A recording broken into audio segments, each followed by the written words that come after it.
Um olá especial para você que está aí do outro lado, me acompanhando agora. Eu sou Bruno Gannen, ADM da página Gannen Esportes. Hoje é dia de live, vai ser bem especial. Olá, Luana. Vai ser com o Igor. Ele tem o perfil Igor Geopol. Esse perfil, na verdade, é um podcast sobre geopolítica. É bem interessante, né? Ele fala sobre conflitos, né, no mundo inteiro. E vamos conversar hoje bastante sobre o grupo B da Copa do Mundo no sentido geopolítico, né? São vários conflitos que ocorrem no mundo. Esses países, obviamente, né, existem e investem em esportes, né? E atualmente o grupo B da Copa do Mundo está formada por Inglaterra, Estados Unidos, Estados Unidos e Irã. E há um confronto, né, europeu entre Escócia, País de Gales e Ucrânia que vai definir o quarto classificado. Né? E Igor vai explicar aqui pra gente como é que cada país hoje está posicionado no sentido geopolítico, como é que cada país está posicionado localmente, né? Então vai ser bem legal essa conversa. Primeiramente, eu queria agradecer a todos por seguirem a página. A página está com mais de 1.200 seguidores, bem legal. Eu sou muito grato a todos que estão seguindo o Gana Esportes, né? A novidade é que agora temos um canal no YouTube. Os cortes das lives serão publicadas, então também criamos o perfil no TikTok e muito mais vem por aí. Olá, Matos Martins. Eu vou agora convidar o Igor, vamos conversar um pouco.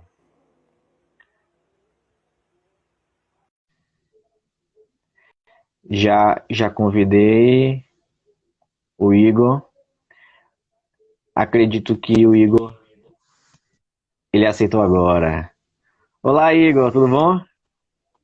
Todo. Estamos aqui de novo, né? Vamos conversar. Mais uma live. Falando do grupo B, né? É, Irã e Inglaterra. Unidos. é curioso, né? Conversamos sobre o grupo A. Foi um bate-papo que durou mais ou menos uma hora. Falamos muito da Holanda, Países Baixos, falamos muito do Equador. Também conversamos sobre Senegal e Catar. Né, e vamos avançando de grupo em grupo. No caso do grupo B, vamos dividir em duas partes, porque Estados Unidos merece um episódio à parte. Igor, vamos lá. Grupo B da Copa do Mundo tem Inglaterra, teoricamente o país mais forte, Estados Unidos e tem Irã. E uma quarta vaga que vai ser definida entre os dias 1 e 5 de junho. Eu até anotei aqui, dia 1º de junho vamos ter É Escócia, Escócia e Ucrânia, né? isso, e E no dia Ucrânia, o vencedor da Gales. exato, o jogo entre Escócia e Ucrânia acontece em Glasgow, e a partida entre País de Gales e o vencedor ocorre em Cardiff. Fale um pouco no aspecto futebolístico, o que você acha do grupo, quem é melhor, quem é pior, o que você espera. Não, assim, eu acho que a Inglaterra é a grande favorita, porque tem um time com mais jogadores e onde jogam nos melhores centros, né, do futebol, tem mais nível técnico. Acho que os Estados Unidos ali vem como segundo time ali, que tende a ficar com a segunda vaga. E eu acho que depende, assim, do quarto time do grupo, né? Se vai ser. Porque dependendo de qual time vier, Escócia, Ucrânia ou Gales, o estilo de jogo muda, né? Porque Gales já tem um time um pouco mais assim, técnico, um pouco mais Hum, versátil, trabalhando assim no contra-ataque. O Ucrânia já tem um time mais físico, Escócia é um time hum, mais defensivo. Então acho que isso assim, pode interferir um pouco na, digamos, competitividade do grupo. é. Acho que o Irã ele foi um time bastante efetivo, ele pode brigar pela segunda vaga. Inclusive, nós vamos ter esse jogo nos Estados Unidos e Irã aí, que vai ser um jogo bastante simbólico, né? Uhum. E acho que é isso. A tendência é você ter a Inglaterra ali pegando a liderança e três times brigando pela segunda vaga. Vamos Com o lá. favoritismo aí. Conversamos sobre o grupo A e agora sobre o grupo B. Ou seja, temos agora 7 seleções. Dessas 7, você crê que a Inglaterra até agora é mais forte? É mais que a Holanda, por exemplo? Se a Inglaterra é mais forte do que a Holanda, Sim. é porque Que são, aqui no não deu caso. pra. Não, no caso, assim, já analisamos o grupo A e tem agora o grupo B. Se fizer um comparativo entre os grupos, a Inglaterra é mais forte hoje do que a Holanda? Assim, mais forte eu não sei, mas eu acho que é um time mais entrosado, acho que é um time mais bem montado e é um time assim mais consolidado. A Holanda ainda tem algumas incertezas, teve essa participação na Euro ali que foi meio decepcionante, né? E acho É. que não é, acho que é uma questão de ser um time mais forte, acho que é um time mais consolidado, chega com mais cancha, assim. Teve a participação na Euro, na Euro passada da Inglaterra foi bem melhor, né? Hum, Então acho que isso conta no momento atual. certo. E Escócia e Ucrânia em Glasgow, para você, tem favorito? Não, acho que não.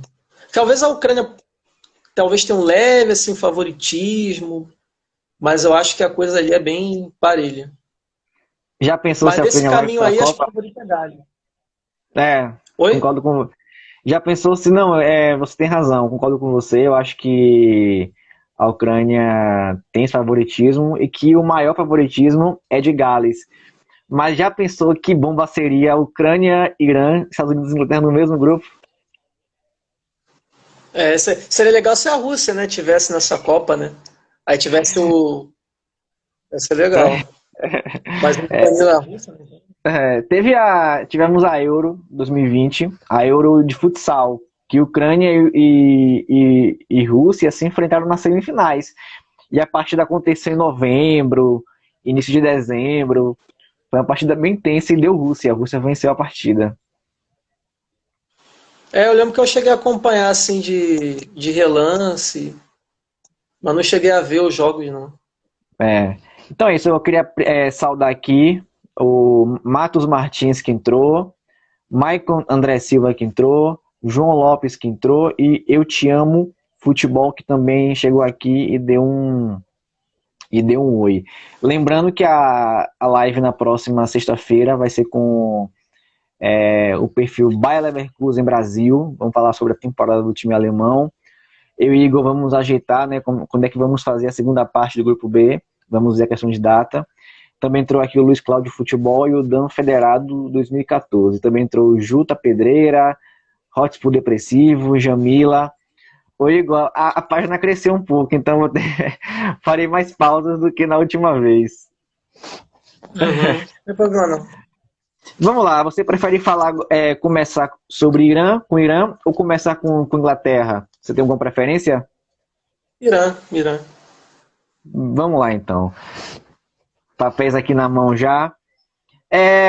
Para começar a falar do Irã, fale um pouco da história do país, o que você tem a dizer sobre que vale a pena ser dito aqui para entender um pouco mais como funciona o país. Bom, acho que um bom caminho assim para começar a entender o início, né, da formação da civilização atual do Irã é você voltar lá para 3400 antes de Cristo, quando você tem a consolidação da cultura cura Aráxes, que se estabeleceu ali na região da Transcaucásia, ali, né, entre o Cáucaso e a Anatólia, incluindo a porção noroeste do Irã. Uhum. Daí você tem o crescimento da urbanização, a organização das cidades-estado, a invenção da escrita, né, que eles chamam de período Uruk. Posteriormente, você vai ter a solidificação dessas cidades-estado em impérios. E aí é dentro desse contexto que você tem a ascensão aí do Império Neo-Assírio, que por volta de 1911 a.C. até 609 a.C., começa a fazer incursões, né, pelo Planalto iraniano, incluindo a invasão das regiões das tribos medos, né, que depois constituiriam o Império Medo, entre o 10º e o final do 7º século antes de Cristo. E aí essas cidades-estado, elas viram vassalas dos neo-assírios, e conforme, por conta de toda essa movimentação, conforme as tribos iam chegando nesse planalto, o Império Neo-Assírio começava a entrar numa certa decadência, porque enfrentava intensas guerras civis dentro do ambiente interno, né, do Império. E aí as tribos medos e citas, eles invadiram o Império Neo-Assírio, praticamente terminando aí o domínio neo-assírio na região. Embora a invasão, os assírios conseguiram repelir nessa invasão dos medos e dos citas, mas o domínio assírio na região ali das tribos do Império Medo, ele terminou. E aí esse Império Medo ele se formaria como um reino independente, o que por si só já teria terminado, né, a própria influência dos assírios ali. E aí teve a cidade de Susa foi saqueada pelo rei Ashurbanipal, esqueci o nome. O rei assírio Ashurbanipal saqueou a cidade de Susa. Os elamitas, que eram as civilizações dos reinos ali persas da região, foram forçados a sair e procurar refúgio na região de Elam, em Khuzestan, que é o atual Irã, né, que é uma região ali que tem uma população árabe, né, no caso. E aí você vai ter o Império Medo conquistando a cidade, ou a região de Sítia, terminando o domínio sítia do Império Medo. E aí, com a queda total do Império Neo-Assírio, se dá com a invasão conjunta dos medos e dos babilônios. E isso pavimenta o caminho para que em 550 a.C., Ciro o Grande, conquistador persa, ele reuniu todas as outras tribos das regiões próximas e conquistou o Império Medo. E juntou a região dessas tribos com o Império Medo para formar o Império Aquemênida, que foi o primeiro grande império persa. E aí, depois de 547 AC, esse império ele vai conquistar o reino de Lídia, que hoje englobaria as atuais províncias de Uşak, Manisa e o interior de Izmir, que, no caso, agora é Turquia. Também conquistaram o império e anexaram o Império Neobabilônico, que hoje que foi formado após a invasão conjunta medo-babilônica da Assíria, ficando na região atual de Al-Hilá, no Iraque. Conquistariam o Reino do Egito, a região noroeste do Vale do Indo, que hoje fica em boa parte do Paquistão, e os citas, que atualmente engloba parte do Irã, e Europa Oriental. Assim, Só uma pergunta assim. Não, na verdade é só mesmo para conduzir aqui o seu raciocínio. Então hoje o Irã, né, é um país grande, mas é um país que não é muito grande, né? Não tem uma grande extensão territorial. Então quando você fala que houve, né, invasões, anexações em território iraquiano, turco, também no Paquistão, dá para dar uma dimensão de como o Império no passado teve uma grandiosidade absurda, né? sim, sim. Não, o Irã ele tem uma extensão territorial até considerável Sim. hoje em dia, mas já teve mais territórios, né? Conforme eu for desenvolvendo aqui na história, o pessoal vai entender. Mas territórios que eles conquistaram, eles acabaram perdendo, uns para os otomanos, outros para os russos, e aí foi, né, assim, escalando porque mais perto do que a gente conhece hoje. E aí eles tomaram os citas, que tinham um poderoso império que tinha como centro no que é hoje a Crimeia. Eles passaram, no caso, até o domínio do Mar Negro. Essa Crimeia, depois, eles em outro momento, em outra área, eles vão perder o domínio dela. Obtiveram o controle de regiões gregas na Ásia Menor, e no Chipre, que a gente deve, inclusive, tocar no assunto, né, no final da live, quando a gente for falar da Inglaterra, conquistar a Macedônia, a Trácia, que é uma região que engloba, que fica entre a atual Grécia, Bulgária e Turquia. Sim. Onde é a Ásia Menor? Onde fica? Ásia Menor? Sim. É ali onde... Agora de cabeça, peraí. Vou pesquisar aqui porque Você falou os Ásia Menor, países exatamente... eu realmente não consegui localizar onde fica. É porque agora fugiu da... Mas É a enquanto você... Anatólia. Estava na Entendi. cabeça aqui, mas eu fugi. É Anatólia. Porque a Anatólia é uma península, entendeu? Aí eles chamavam de, De Ásia Menor. antigamente, Aí eu tava com isso aqui na cabeça, mas eu acabei esquecendo. Não, faz parte. São muitos detalhes. Mas continuando aí, É, para não perder o raciocínio, você falou do que Chipre. é tanta coisa que certas paradas você acaba esquecendo, né? Difícil de... É inevitável. Bom, aí eles chegaram a conquistar as ilhas Cíclades, perdão, que ficava no mar Egeu, lá na Grécia. Aí você vai ter a Segunda Guerra Greco-Persa, entre 480 e 479 a.C. O Império Aquemênida perde o conflito, perde a Macedônia, a Trácia e a Iônia, que hoje é Izmir, Turquia. E essas regiões acabam ganhando a independência. Aí você tem a Guerra do Peloponeso, onde os Aquemênidas eles apoiam Esparta, né, apoiam a hegemonia Esparta sobre Atenas, é isso que acaba acontecendo depois da guerra, a dissolução da Liga de Delos. Esparta foi apoiada, né, pelos Aquemênidas, visto que o rei Dário II ele tinha receio da crescente influência de Atenas no Mar Egeu, onde ele tinha posses de territórios ali. E isso mudou na Guerra dos Coríntios, quando o Império Aquemênida passou a apoiar Atenas, porque você tinha ali um descontentamento com o imperialismo de Esparta. Então os Aquemênidas apoiaram as cidades-estados gregas contra os espartanos, né, movimentos que eram ligados à democracia ateniense. E aí, depois desse conflito, Iônia foi cedida para os Aquemênidas e logo depois o Egito foi conquistado pela segunda vez, também pelo Império Aquemênida, expandindo aí o território. Você queria fazer uma pergunta? Você Não, levantou a mão aí? não, Não, que eu vi você não. levantando a mão. Aí o exército de Alexandre o Grande da Macedônia invadiu o Império Aquemênida, e esse Império Aquemênida acaba sendo conquistado pelos macedônios na Batalha de Issus.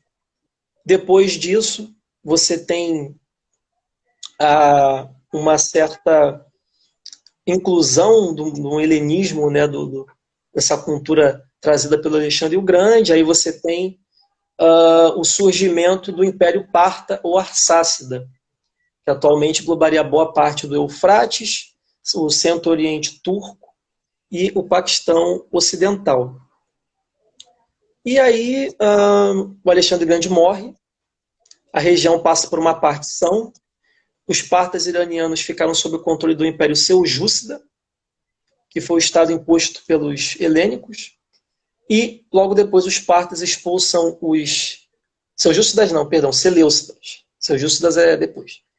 E aí os partas expulsam os Seleucidas da região da Pérsia, e na guerra entre os dois, entre 238 e 129 a.C., você tem justamente nesse contexto a ascensão do Império Parto. E aí você tem o segundo império, né, que surge, que é o Império Parto, que anexa em 150 a.C. A porção ocidental da Báctria, que hoje engloba regiões do Turcomenistão, Afeganistão, Uzbequistão, Tajiquistão e um pouco do Paquistão, do reino greco-bátrio, que era um reino que existia lá na época. Na Batalha de Ecbatana, em 129 a.C., eles terminaram a influência seleucida na região iraniana, perderam uma guerra para o reino da Armênia, travaram e venceram a Batalha de Carras, a atual Harran, na Turquia, que inclusive não sei se você já jogou, alguém que está assistindo a live jogou. É a cidade que aquele jogo Dying Light 1 usa para ser o Ambientar. palco, né, dos eventos. Sim, sim, sim. Uh, e aí, com a República Romana, né, essa batalha de carro foi travada com a República Romana, quando os romanos invadiram a área. Teve vários outros conflitos com os romanos, enfim. E aí você teve o colapso do Império Parta, que tem várias versões, né, que são dadas para isso, para esse evento, mas a mais sólida é que o rei Vologases V tentou reconquistar a Mesopotâmia dos romanos, enquanto eles estavam tendo uma guerra civil em 193 d.C. Porém, o general Séptimo Severus, que liderava o Império Romano, atacou parte, capturando Ctesifon, que era a capital, né, do Império, trazendo grandes espólios de guerra para Roma, como ouro e prata, que foram suficientes para adiar uma crise na Europa por 3 a 4 anos, mas que trouxeram grandes consequências para o Império, que agora estava empobrecido e desmoralizado. Os reis persas, que eram vassalos do Império, se recusavam a ter que conceder para a nobreza mediante esse cenário de empobrecimento. E um desses reis vassalos, Ardashir, se revolta, né? Em 2 anos toma a capital, dando fim no Império Parta, incluindo a era do próximo Império Persa, que é o Império Sassânida. E aí, que é uma história que a história é dividida em vários impérios, né? Até chegar o coisa. Aí você tem o Império Sassânida, que teve um período de muitas guerras com os romanos. Sim. Em que época? Agora nós estamos em 260. Anos Antes ou 260, mais depois? ou menos. Que essa batalha de Carras foi travada em 193 depois de Cristo. Agora nós estamos mais ou menos em 260. Olha só esse comentário aqui do João. Ele comenta o seguinte: quando você falou de Alexandre o Grande, aliás, logo depois de falar sobre Alexandre o Grande, ele comentou: Alexandre o Grande conquistou bastantes partes desses lugares que vocês estão falando também. Então, de alguma forma, ele dialoga, né, com o que você estava falando anteriormente. Mas prossiga. Porque teve esse intercâmbio, né? Teve esse intercâmbio, né, de influência cultural, né, dele dessa região. Sim. Bom, e aí essa era sassânida foi uma era de muitos conflitos contra os romanos. Numa delas, no ano de 260, na Batalha de Edessa, o imperador romano Valeriano foi capturado. Aí, em 363, o imperador romano Juliano fez uma expedição ao Império Sassânida, que acabou fracassando. O imperador Juliano foi morto. Os sassânidas anexaram a Armênia Arsácida, uma região da Armênia lá na época, outras 5 do Império Romano, capturaram 15 grandes fortalezas romanas, enfim.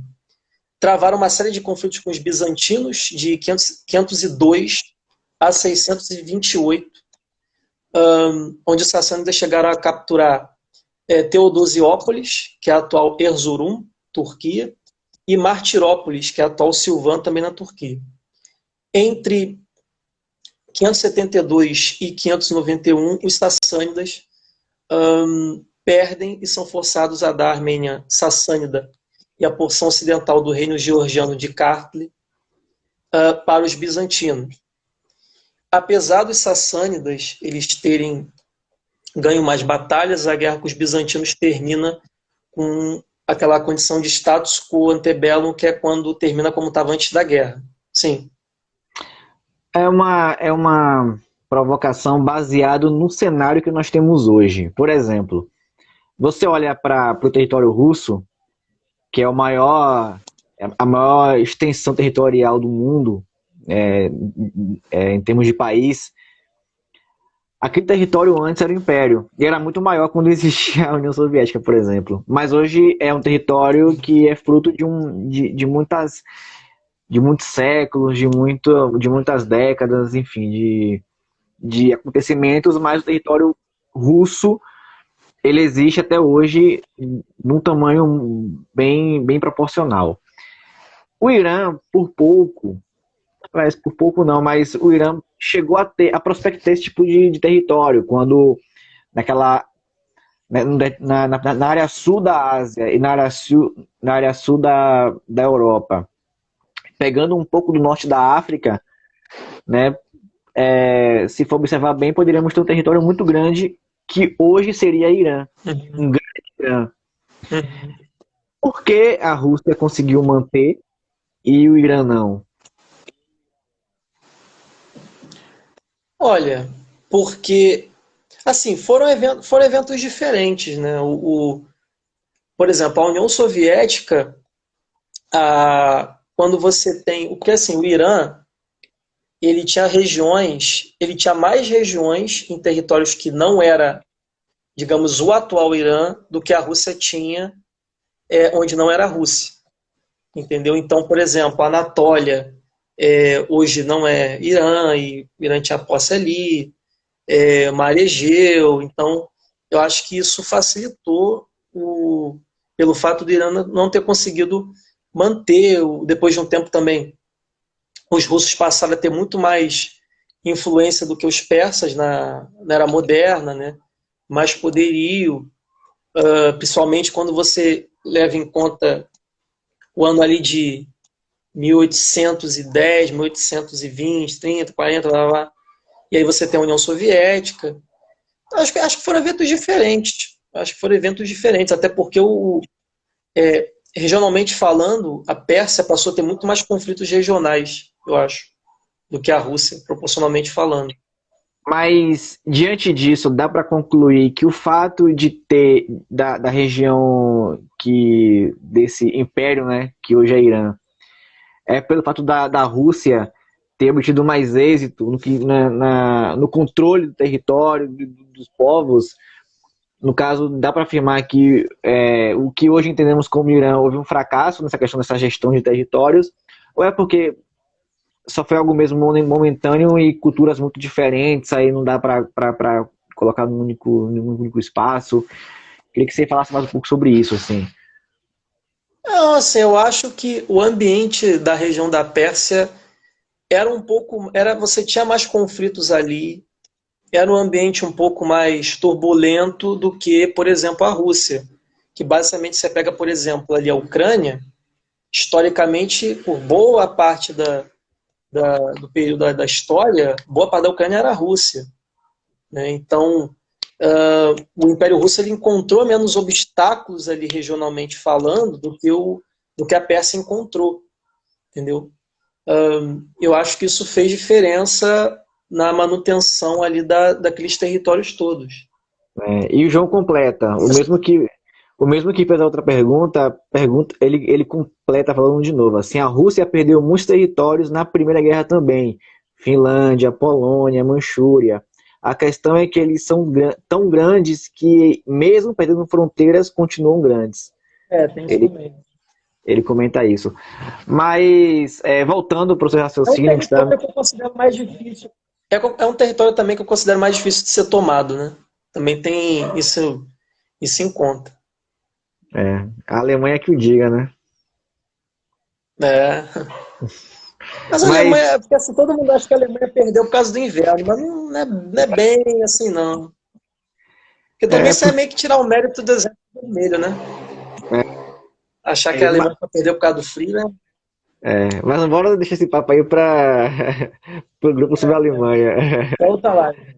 outra live. Mas aí, voltando para você concluir o seu raciocínio da história do Irã. Bom, aí eu parei de poupar. Essas tá dando um barulho aí. Deu um barulho aí grande. Foi? Então, deu um barulho bem, bem alto aí. Acho que foi porque eu tô Então, aqui no microfone. tá. Essas guerras com os bizantinos terminaram em status quo ante bellum, que é quando você termina com a condição de antes da guerra. Essas guerras desgastaram bastante o Império Sassânida e, junto com o conflito social interno, pavimentou o caminho para as invasões árabes e muçulmanas, né? E mesmo que os sassânidas tenham então repelido algumas invasões de tribos e canatos turcos, Os sassânidas foram derrotados pelo califado Rashidun entre 633 e 644, e aí isso culminou na queda do Império Sassânida e na conquista muçulmana da Pérsia. Aí você teve, essa região foi governada, né, administrada por vários califados. Primeiro o califado Rashidun, que depois foi sucedido pelos Omíadas, que por si só deu lugar ao califado Abássida, que inclusive a gente até falou um pouco sobre ele na primeira live ali no Catar e No tal. Catar foi.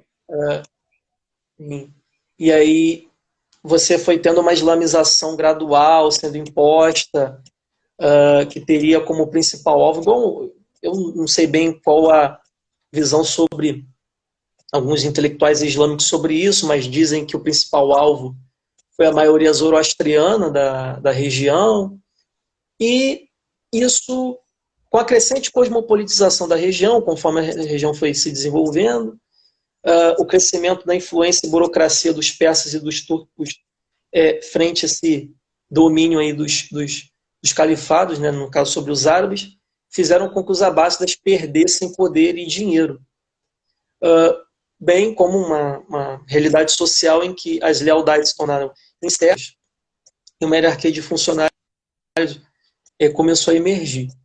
E aí você teve as dinastias Safávida, Gasnévida, Samânida, Taínida e Buída, que surgiram no que restou desse califado abássida.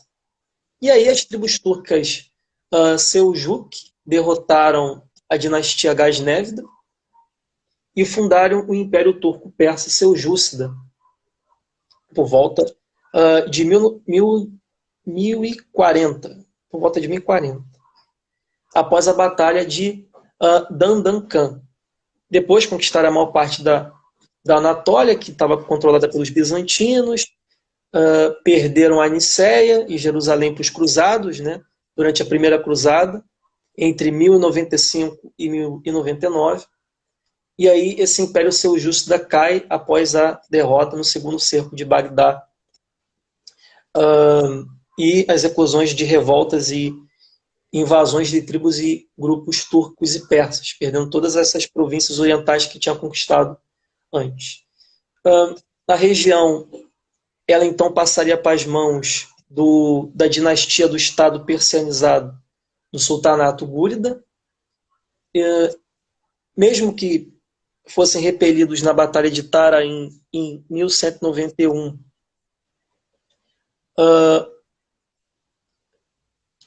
na Batalha de Chandavar em 1193, conquistaram uma boa parte da Índia.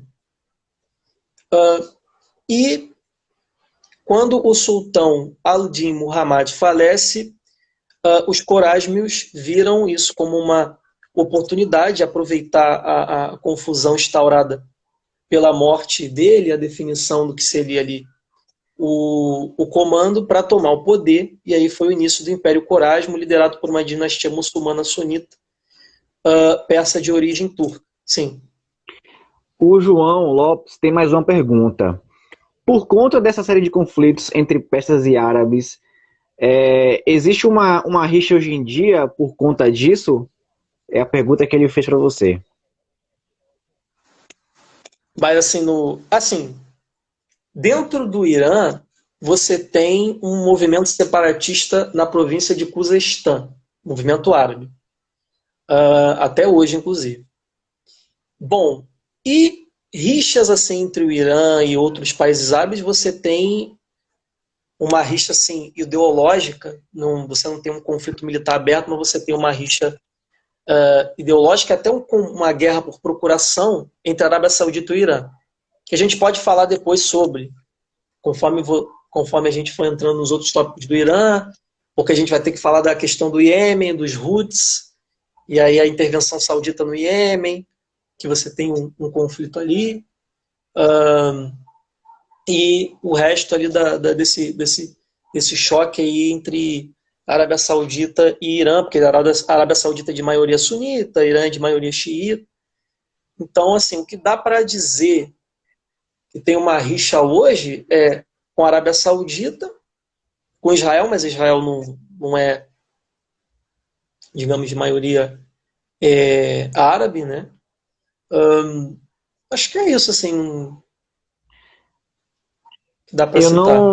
Eu não compreendi muito bem a parte que você falou da Arábia Saudita.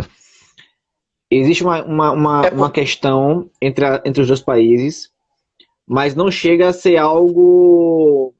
Não tem batalhas. porque, assim, não tem guerra direta. É o que eles chamam de guerra por procuração. É quando você financia um grupo em outro país para, digamos assim, te dar um exemplo. Lá no Iêmen, você tem um grupo chamado Ansar Allah, que é um grupo de maioria xiita. A gente pode se aprofundar depois, melhor na live. E esse grupo é tido como financiado pelo Irã, porque lá no Iêmen, a Arábia Saudita faz uma intervenção no país para derrotar Ansar Allah. Então isso seria uma guerra por procuração, quando você não se enfrenta diretamente, você financia outros grupos para lutar por você, entende? Por isso que eu falei que Entendi. não é um conflito direto, pelo menos ainda, né? Não sei se no futuro pode. Diante disso, eu te pergunto: a Arábia Saudita tem mais grupos financiados dentro do Irã ou o Irã tem mais grupos financiados dentro da Arábia Saudita? Não, dentro do Irã ela não tem nenhum. É na região em volta, entendeu? Hum, É na então é região uma em questão volta. fronteiriça, né? Não, e no entorno ali, porque o Irã faz isso como uma forma de conter a influência americano-sionista, porque a Arábia Saudita é considerada uma aliada de Israel e dos Estados Unidos. E Israel o Irã considera Israel uma entidade sionista e a influência americana na região como algo ruim. Então é uma guerra por procuração que tem a ver com interesses maiores, entendeu? Por isso que Entendi. você tem esse cenário. Entendi. É só uma outra pergunta sobre essa questão. Se porventura a Arábia Saudita enfrentar Irã na Copa, porque há essa possibilidade, a gente não vai, a gente não pode excluir. Você crê que Sim, afeta? sim. É difícil, mas não é impossível, né? Mas vamos lá, pensar num cenário que tem essa partida. Você crê que afeta de alguma maneira a, a realização do evento em si, ou você não coloca muita fé nisso? Eu não digo só os dois países, mas por exemplo, Irã, Estados Unidos. Você crê que essa partida afeta de alguma maneira a segurança, a realização do Não, evento? não acho que vai, não acho que vai afetar não. Entendi. Acho que é tranquilo. Então já O máximo que tranquilizar quem poderia vai. rolar ali, o máximo que poderia rolar ali é o torcedor dos dois países se comer na porrada ali, no meio da arquibancada, mas acho que isso também não vai acontecer não. Mas É, guerra assim, não, acho que isso não. entendi. Então, prosseguindo, você está ainda no em mil alguma coisa. Então Agora eu vou entrar em faltam. 1218. Vamos lá então. Aí, em 1218 até 1221, o Império Corásmio ele foi invadido pelo Império Mongol do Genghis Khan e foi anexado. Só que o Império Mongol se fragmenta e a dinastia Timuride vence as batalhas em Timur contra o Khanado da Horta Dourada, que foi o que restou do Império Mongol, e o Império Otomano. E aí começa a era do Império Timuride na região da Pérsia, só que essa era durou pouco, porque entre 1405 e 1501 o Império Timuride entrou em guerra civil por conta de conflitos internos, e a dinastia xiita safávida toma o poder na Pérsia e proclama o início do Império Safávida. Inclusive, é nessa época que você vai ter um aumento grande do xiismo ali dentro da Pérsia e tal, tal, tal. E aí você tem a era do Império Safávida, quando você tem uma série de conflitos com os otomanos, principalmente na planície de Chaldirã, onde os otomanos venceram e anexaram toda a Anatólia Oriental e o norte do Iraque, dos Safávidas. E aí começam nessas perdas mais significativas de territórios, que inclusive vão ali, digamos, fazendo com que, gradativamente, com o passar dos anos, seja mais próximo do que a gente conhece como o território atual do Irã. Isso foi nas guerras de 1532 e 1555.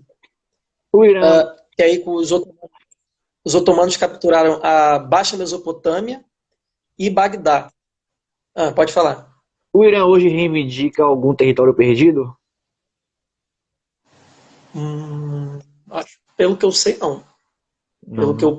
Pelo que eu sei, não.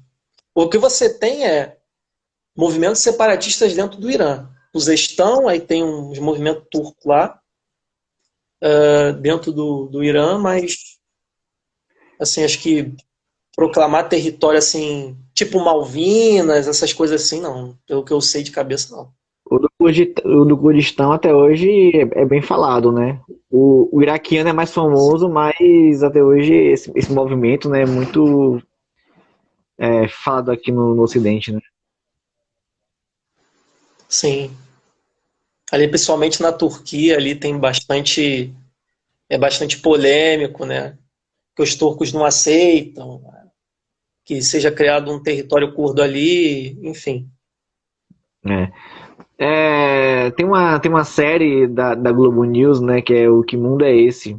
Eles visitam o Kurdistão, não sei se você chegou a ver, é de 2016, 17, são 5 episódios, é bem interessante, aí eles vão até o Kurdistão, mostram, contam um pouco, né, e foi bem surpreendente, né, uma TV brasileira falar sobre esse assunto. Mas você agora tá nos anos de 1500, 1555. que já é, no caso, entre aspas, né, a derrocada, né, que perde território, que começa a se Assim, configurar no... ainda conquistariam territórios, mas, digamos assim, quando começa a ter aquelas perdas mais significativas, esporádicas e tal.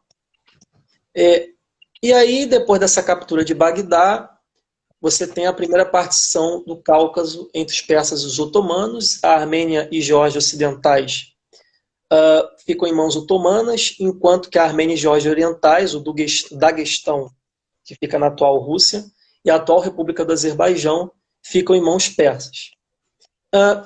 E entre 1578 e 1590, você vai ter um outro conflito onde os safávidas perdem novamente para os otomanos.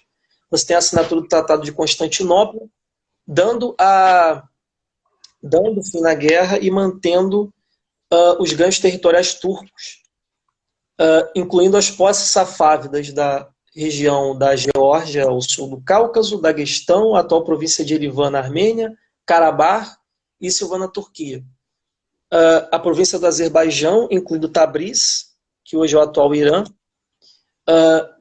e entre 1613 e 1618, os safávidas vencem os otomanos mais 2 vezes, onde conseguem retomar essas posses no Cáucaso, e todos os territórios perdidos por esse tratado aí de Constantinopla, até que entre 1623 e 1639, os safávidas voltaram a perder para os otomanos, e aí você tem a partição definitiva do Cáucaso, como era mais ou menos anteriormente, em 1532. Em 1622, os persas safávidas eles capturam Hormuz do Reino de Portugal, capturam Kandahar do Império Mogol, que é um estado que tinha lá na região do atual Afeganistão. E aí você tem a segunda fase da era safávida, que você tem alguns conflitos contra o Império Russo. Quando em 1722 e 1723 os russos capturam Baku, na atual Azerbaijão, Shirvan, que também fica no atual Azerbaijão, Gilan, Mazandaran e Astrabad, que é a atual Gorgan. Astrabad é a atual Gorgan, atual Irã. A dinastia Pashtun-Afegan-Hotak invade o Império Safávida, consegue controlar a maior parte do Irã, só que entre 1726 e 1730 eles são expulsos da região e o domínio é encerrado. Bom, e aí, em 1730 e 1735, os safávidas recapturam o Cáucaso dos otomanos. E logo depois você tem a queda desse Império Safávida. Primeiro porque a Companhia Holandesa das Índias Orientais, posteriormente os britânicos, por possuírem ali a superioridade naval, usaram dela para poder ter o controle maioritário das rotas comerciais marítimas. Com isso, isso fez com que o Irã Safávida fosse cortado delas. E apesar deles terem contornado o problema, e começa até a ter aumentado em vários índices, os holandeses e britânicos com isso acabaram sugando vários recursos deles. E o governo começou a decair e colapsar quando houve uma grande ameaça militar em parte das fronteiras por ameaça de invasões de outros grupos, outras tribos, enfim. E aí a dinastia Afsharid toma o poder. A dinastia Afsharid, ela é bem breve, ela não teve uma era muito longa. Tem algumas guerras com esse mesmo Império Mogol, a dinastia Hotak, o Império Otomano. Conquistou territórios ali na Ásia Central, Daguestão, que é a atual Rússia. Aí você tem uma guerra com a dinastia Qajar, que é quando o líder Mohammad Khan Qajar, da dinastia Qajar, toma o poder e se torna o Shah do Irã.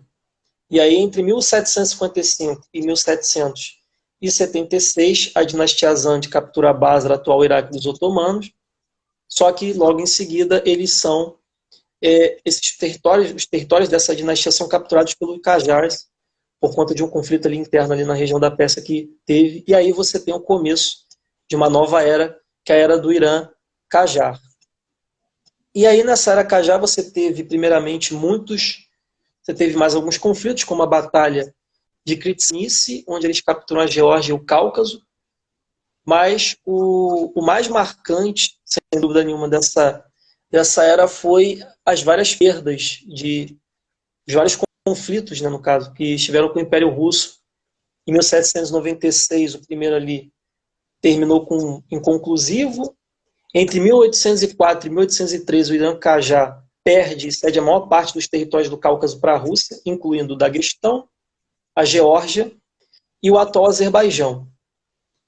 E o resto foi sendo cedido na guerra de 1826, entre 1826 e 1828. Aí você tem algumas guerras com a Companhia Britânica das Índias Orientais, em 1837 e 1838.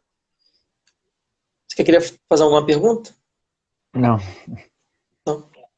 Aí o Irã Qajar invade o Emirado de Herat, só que falha, os persas acabam tendo que se retirar.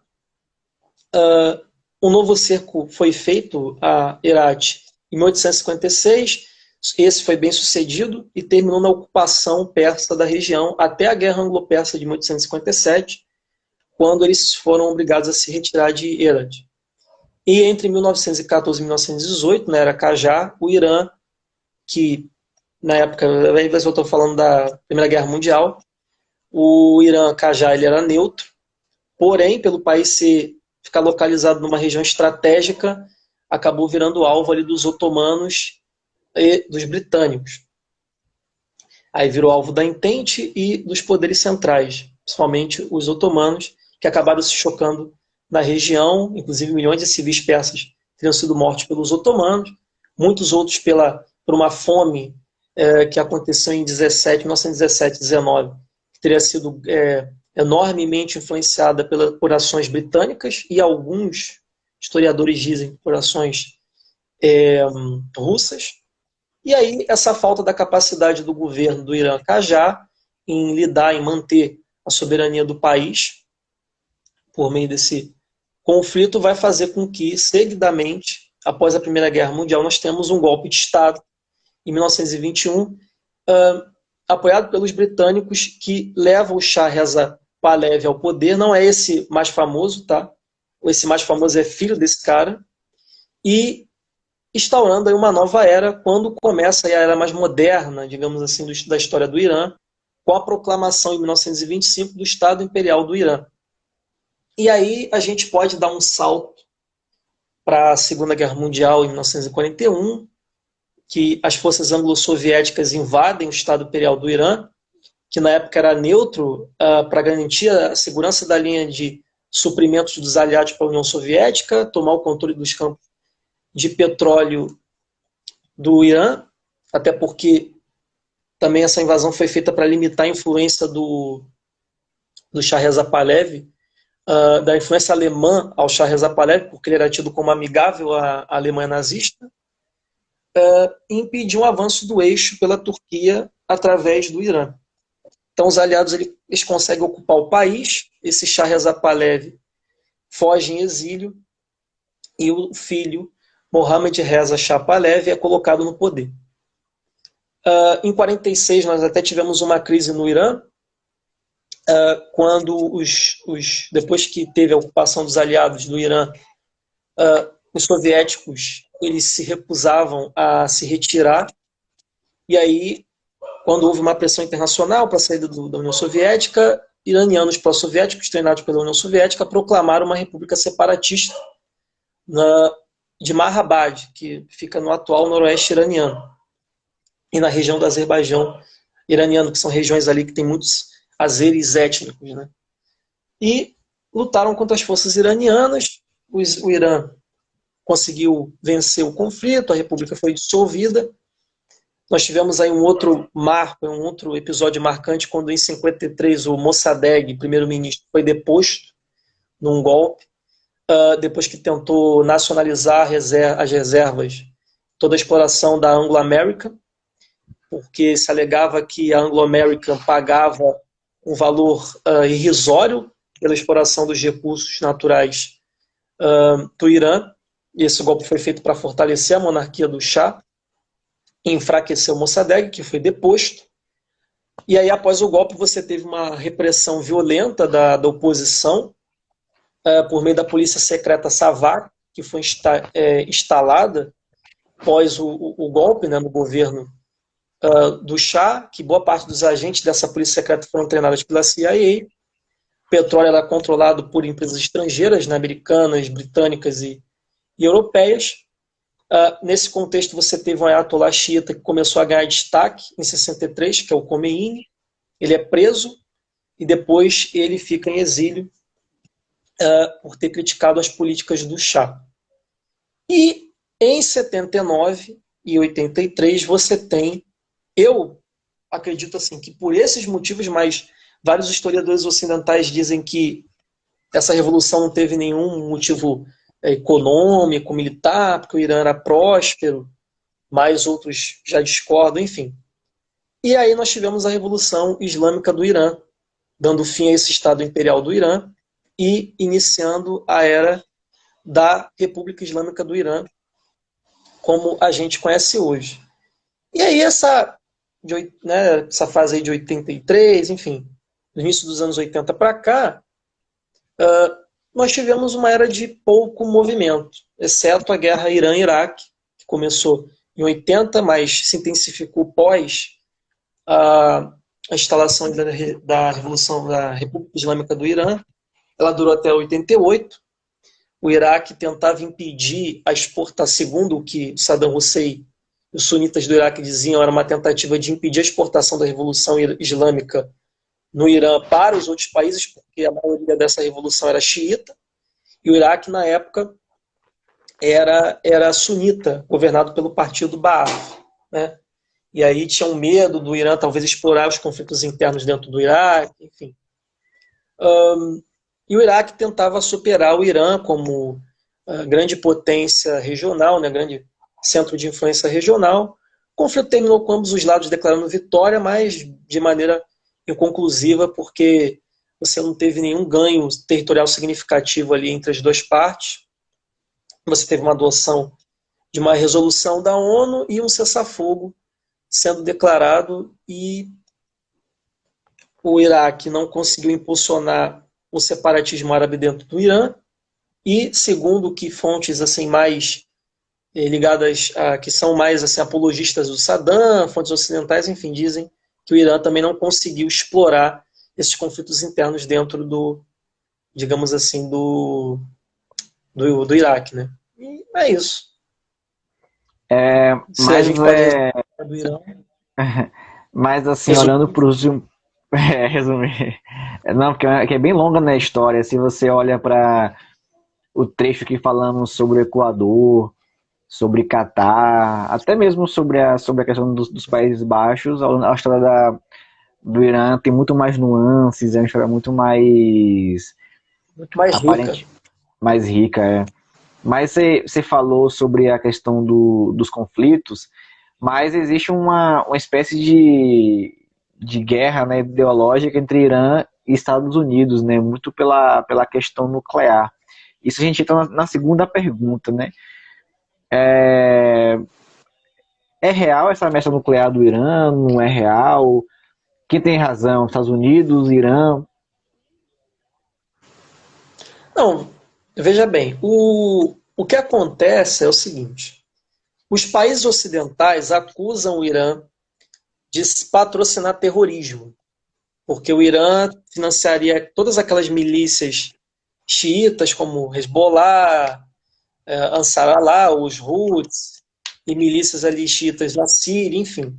E por conta disso, essas milícias xiitas colidem com os interesses americanos e israelenses na região, e aí esses países acusam o Irã de ser patrocinador do terrorismo naquela região ali. E aí, o Irã, o que se pensa? O Irã começou a ter um programa de energia nuclear e muitos dizem que o Irã está tentando desenvolver bombas atômicas, armas nucleares. Né? E aí esses países não querem que o Irã tenha armas nucleares, então eles estão tentando, eles começaram a fazer esse acordo, né, nuclear para tentar aumentar, intensificar o monitoramento do andamento do programa nuclear do Irã, para saber se eles estão fazendo bombas atômicas, armas nucleares ou não. Então, assim, vai depender da visão que a pessoa tem. Então, se a pessoa apoia o Irã, vê a influência americana e israelense na região como algo negativo, como algo de desestabilização e, vamos dizer assim, promover insegurança, exploração, digamos assim, um certo colonialismo por conta dessas intervenções, enfim. A pessoa vai. Se a pessoa entende que a influência americana é ruim, a influência israelense é ruim, a pessoa vai concordar com a postura do Irã e talvez até acho que o Irã deva mesmo ter armas nucleares. Agora, se você entende que o Irã realmente patrocina o terrorismo, você vai concordar com a postura dos países que querem ter um monitoramento maior desse programa nuclear iraniano, porque a pessoa provavelmente vê o Irã como um agente patrocinador do terrorismo, não quer que esse país tenha bombas nucleares, porque pode imaginar que isso seria algo ruim para a segurança da região e talvez para o mundo de uma maneira geral. E qual a sua visão? Você concorda com o Irã? Eu, Concorda com os Estados Unidos? Sim. Ou eu acho que o Irã tem que você. ter arma nuclear. Eu acho que tem que ter. Porque, Por quê? sim, não que o Irã seja santo, mas grande parte da desestabilização do Oriente Médio é culpa dos Estados Unidos e culpa dos Estados Unidos, do Reino Unido, de todo o trabalho de interferência que a CIA e a MI6 fazem ali, embora tenha um monte de neocon que fale o contrário, né? Enfim, gente que fica aí se informando por certos veículos que não são nem um pouco imparciais. E, assim, minha visão eu não vejo a influência americana, enfim, na região como algo bom. Acho que a influência americana só desestabilizou e trouxe problemas para a região. Não vou me aprofundar tanto assim, porque, enfim. Mas eu tenho uma tendência de ser mais pró-Irã nesse campo aí. Claro que fazendo análise assim, de geopolítica, eu tento sempre o máximo imparcial possível, mas assim, a minha opinião é que eu não sou muito pró-Estados Unidos nesse quesito, não. É, não, eu acho que vale pontuar que desde quando começou essa live até agora, até mesmo na primeira live, não teve opinião. Foram fatos, né? Aconteceu isso, por Sim. aquilo. A opinião entra agora quando, quando eu perguntei.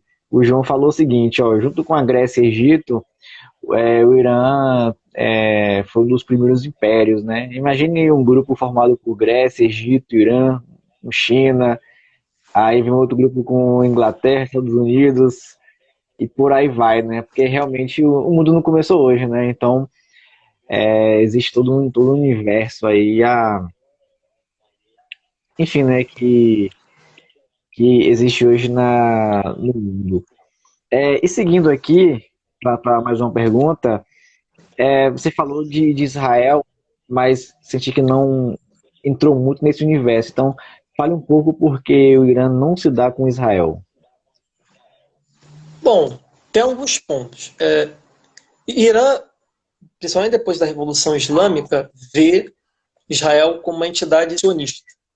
Ou seja, Israel não tem legitimidade para ter proclamado o território que construiu ao longo dos anos ali naquela região da Palestina. Eles veem Israel como um país que roubou as terras dos palestinos nativos por intermédio de terrorismo, ataques, invasões, excursões, enfim, de maneira ilegal. E, por isso, a primeira coisa pelo qual Irã e Israel não se dão bem, né? Por conta disso. Israel acaba, digamos assim, sendo contrário a todas as milícias apoiadas pelo Irã, que querem parar a influência americana e israelense, de certa forma, ali na região. Então, você tem esse conflito de procuração também, né? Várias vezes Israel, por meio da sua força aérea, faz ataques, bombardeios na Síria. Eles sempre dizem que esses ataques são feitos por posições ali de milícias ligadas ao Irã, né, que eles dizem, como por exemplo o próprio Hezbollah, porque o Hezbollah tem atuação na Síria. O Hezbollah na Síria apoia o Bashar al-Assad. Israel não tem uma visão muito positiva do Bashar al-Assad. Então você tem esse confronto. No Iraque você também tem a atuação das milícias xiitas, também alguns setores ali do Hezbollah, as unidades de mobilização popular, que também são ligadas ao Irã. Israel é contrário a elas também.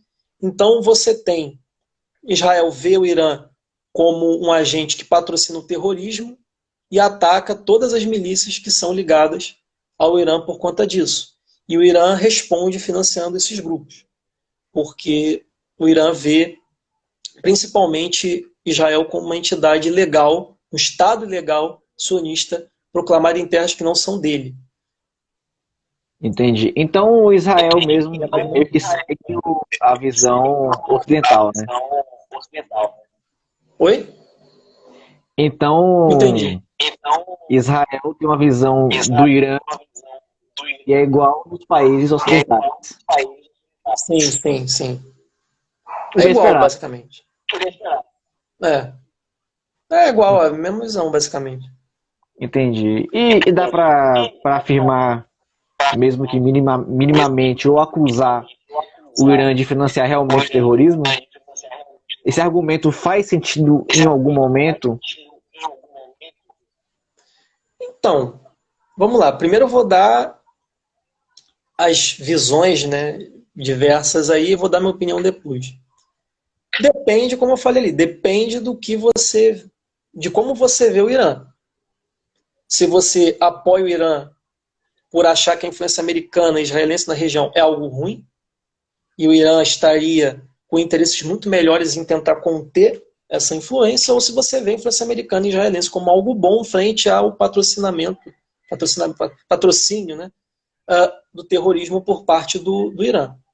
Minha opinião é que o Ocidente ele só fala que o Irã apoia o terrorismo porque pelo menos dentro da dialética que a mídia, enfim, que se vende por aí, o Irã, ele, digamos assim, ele se vê como inimigo dos interesses americanos e israelenses na região. Então, naturalmente, se fala que o Irã propaga terrorismo, porque qualquer um que vai de acordo com a narrativa que é propagada por eles é classificado como terrorista, extremista, enfim. Então é basicamente isso. Eu acho que minha opinião é essa. Eu não concordo com esse argumento. Entendi. Por Então vamos exemplo, lá. se você for pegar, por exemplo, falam que o Irã, mas os países que acusam o Irã de fazer terrorismo, primeiro que o Irã ele não entrou em nenhum grande conflito desde a Revolução Islâmica até aqui. E se você for ver os países que acusam o Irã de terrorismo, se for fazer o que eles fizeram com a Líbia, né, o que eles fazem na Palestina, o que eles fizeram no Iraque, que foi uma atrocidade terrível. Os caras acabaram com o país. Então não tem moral nenhuma para querer falar de terrorismo. Muito pelo contrário, eu acho que eles acusam essas milícias, esses grupos de terrorismo, porque de certa forma eles se colocam contra essas ações aí estrangeiras dentro dessa região. entendeu? Entendi. Eu acho que eu E, vejo dessa forma, politicamente falando. e hoje quem é o grande aliado do Irã? Não entendi. Hoje, qual país é o grande aliado do Irã? Grande aliado do Irã? Olha, pode-se dizer que a Síria do Assad é um aliado. A Rússia tem uma relação até próxima do Irã. A China está tendo uma relação mais próxima do Irã. Eles têm um acordo aí de anunciaram um acordo aí até de cooperação recentemente, até militar. Enfim, tem uma série ali de países ali que pode-se dizer que são aliados do Irã. O Catar, que a gente vai falar daqui a pouco aí, tem até uma relação próxima com o Irã, né? Então acho que dá para citar esses países aí como exemplo. Entendi. Então, pegando o gancho sobre o Catar, fale um pouco da relação do Irã com o Catar. Como os países lidam? Tem algum acordo comercial? Alguma coisa? Então, o Catar, o Catar e o Irã eles têm uma relação econômica próxima, principalmente nas indústrias de gás e petróleo. Uma considerável parte do petróleo do Catar vem de campos de produção iraniano. Os dois países têm uma boa cooperação no setor transporte marítimo. Eles têm uma boa relação até na área de segurança. Inclusive, em maio de 2021, o ex-presidente Ahmadinejad revelou que o anterior emir do Catar, o Sheikh Hamad bin Khalifa Al Thani, pagou 57 milhões de dólares para resgatar e libertar 57 combatentes da IRGC, que é o Exército dos Guardiões da Revolução Islâmica do Irã, uma instituição ali de defesa que o Irã tem, auxiliar, né, ao exército, que tinham sido capturados por um grupo armado de oposição no sul de Damasco. Durante a crise diplomática do Catar em 2017, quando a Arábia Saudita, Estados Unidos, Bahrein e Egito romperam relações diplomáticas com o Catar, por banir, no caso, baniram eles de usar o espaço aéreo e marítimo desses países.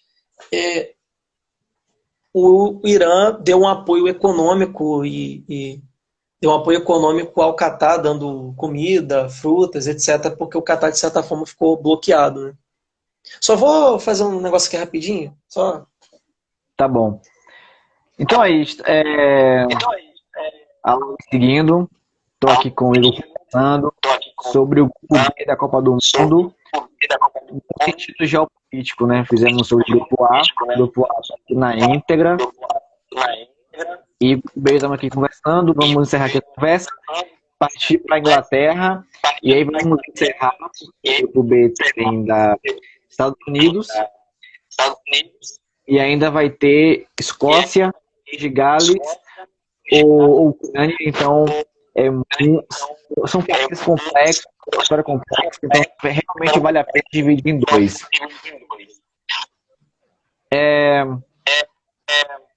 Antepenúltima pergunta sobre o Irã.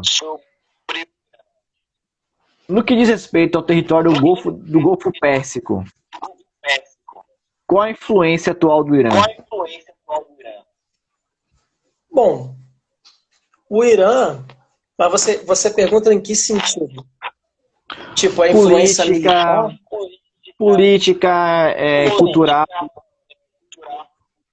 Então, dá para dizer que o Irã, uma influência, dá para dizer que esse financiamento desses grupos aí é uma influência, a relação com o Catar seria uma importância, o Irã tem uma importância econômica para o Catar bastante grande, tem uma relação muito boa, você tem esse choque aí ideológico com a Arábia Saudita. Então, assim, eu acho que de momento, assim, acho que não tem muita coisa para falar. Não. Economicamente, os campos de produção de petróleo do Irã são importantes para essa região. Eles têm cooperação na área de setor de transporte marítimo com alguns países ali da região. Mas o quê? Aí você tem algumas cooperações na área de segurança com o Catar. E eu acho que é isso. Sim. Seguindo, então, você comentou do petróleo, né? Que anda bem, que andam bem as produções, que é um país que caminha de forma tranquila e que é um aspecto muito importante da economia do país. Então, falando sobre esse assunto, o Catar é um país que investe muito em eventos, como a Copa do Mundo, né? Que esse debate da gente, essa conversa da Copa do Mundo. E aí, no caso da Arábia Saudita, tem a questão da agricultura, que eles estão investindo bastante nisso. E o Emirados Árabes Unidos investe muito em turismo. Então, diante disso, eu te pergunto, como é que o Irã está diversificando a sua economia? Bom, quanto à economia do Irã, o carro-chefe ainda é o petróleo e tudo que se explora dele, no caso, só que vem tendo investimentos maiores na agricultura, alguns investimentos na área de agricultura, manufatura e mineração. Eles têm um financiamento de 59% que vai para as áreas de políticas públicas, políticas sociais.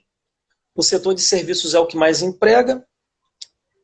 E, recentemente, você também teve uma expansão da indústria automobilística iraniana, com o surgimento de algumas empresas das quais se destacaram a Khodro, que se tornou a maior fabricante de automóveis do Oriente Médio, que produz cerca de 94% dos carros domésticos do país.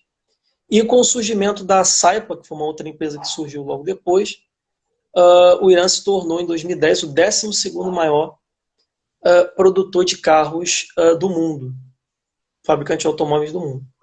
E também, recentemente, vem sendo feito aí um maior investimento no setor de transporte e comunicação. Entendi. Então não é um país que investe, que trabalha em prol ou somente com uma via de ganhar dinheiro, né? É um país que aos poucos está diversificando. Não, sim, eles vão tentar ganhar dinheiro, mas também tem a questão das sanções que são impostas ao Irã também, que atrapalham. Não, por conta disso eu li que por conta das sanções, né, não tem Uber no Irã, não tem Facebook, não tem vários aplicativos, né, várias empresas de comunicação. Mas eles têm as alternativas deles. Twitter eles têm. Tem vários iranianos no Twitter, já vi.